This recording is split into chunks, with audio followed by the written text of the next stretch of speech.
$5000 oshuv shu Cobalt'ga proyekt qilamiz.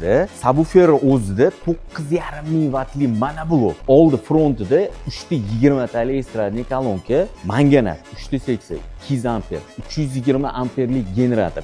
Mana simlarni o'zi bor-ku, bir $700-800 bir xillaga mana shu simni narxini bir $30 deb qo'ysak, mazasi qochib qo'llar qaltirab, til orqaga ketib qoladi-da. Vibratsiyada mashinani chochib tashlaydi-yu degan akalarga, mashinalar mana shu adir-budir yo'lda yursa, bundan ko'proq chochiladi. To'rli, basmas, vibraga shunaqa turib beradigan yaxshi shumka qilyapmiz. Общий shumka bo'lgan, lekin xatolari ko'p. Qaytadan qilyapti. Grutlari bilan shumka bo'lyapti. Mana shu pechka joylari hammasi yechiladi. Subwoofer usulitli ham moshni. Subwoofer ochilishini qaranglar mana. Bitta, ikkita, uchta, to'rtta, beshta, oltita, yettita qog'ozi, undan keyin mana bu elektronnik faneri, subwoofer upakovkasi ham bor, bir $300 da. Ukam ko'tarishib yuborsa, ko'tar.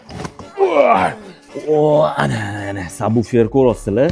Original karbonoviy kapachok subwoofer gubalarini ko'rasizlar. Tez kunda Hankar Sound'da kutinglar. Mana shu Cobalt laboyini sindiramiz.